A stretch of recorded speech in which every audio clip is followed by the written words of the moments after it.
Halo semuanya, kami dari kelompok 1B. Kami akan menjelaskan tentang analisis studi kelayakan usaha UMKM Sari Rasa. Yang pertama itu ada gambaran umum UMKM Sari Rasa. UMKM Rengginang Sari Rasa adalah usaha mikro di Jalan Bengkel, Desa Neglasari, Kecamatan Pagaden, Kota Subang. Berdiri sejak tahun 1945. Fokusnya adalah meningkatkan ekonomi lokal dan memperkerjakan warga setempat. Produk unggulannya adalah beras ketan dengan gula merah. Dengan lebih dari 10 karyawan, usaha ini beroperasi 3 kali seminggu, melibatkan reseller dan menjaga kebersihan serta kualitas produk. Distribusi dilakukan dengan pengecekan kualitas dan transportasi aman. Sementara produk disimpan dalam etalase kaca tertutup.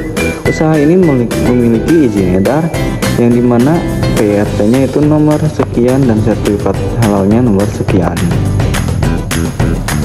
UMKM Rengginang Sari Rasa melakukan segmentasi pasar berdasarkan wilayah geografis dengan menargetkan masyarakat Kota Subang yang padat, serta dari segi demografisnya menargetkan wisatawan luar kota dan masyarakat lokal.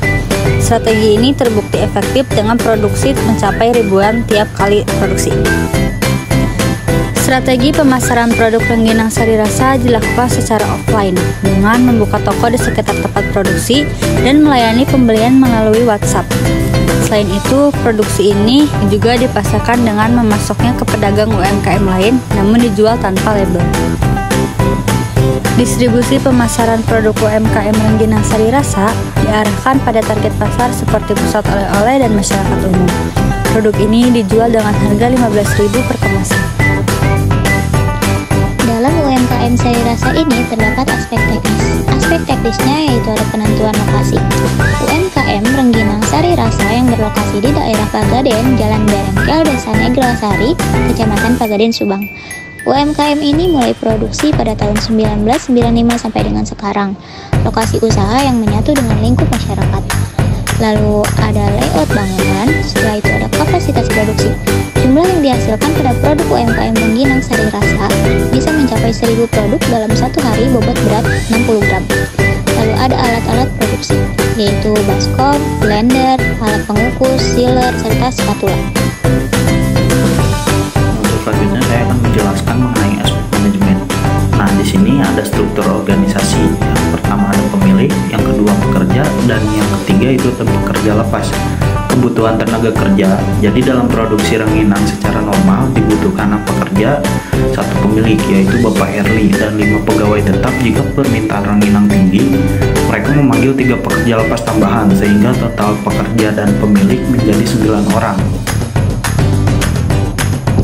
Selanjutnya adalah aspek finansial, meliputi sumber dana, kelayakan investasi, komponen dan struktur biaya, serta proyeksi laba rugi.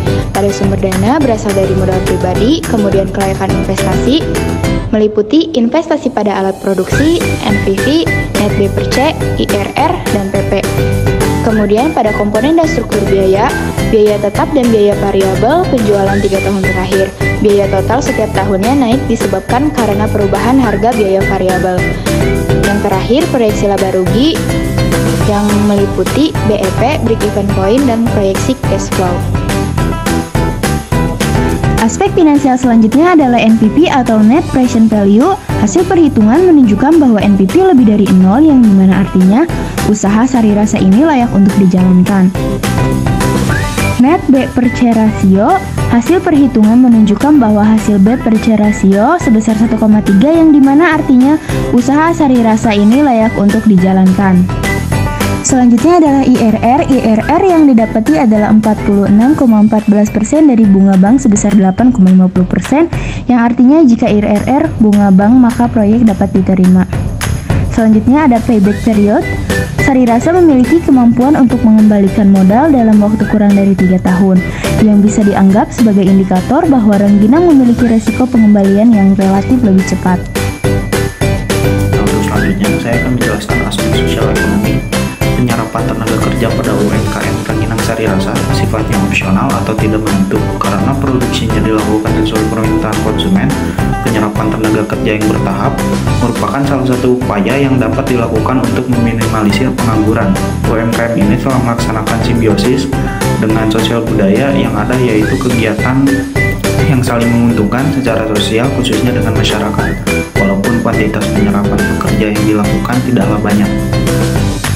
Nah, yang terakhir itu ada aspek hukum.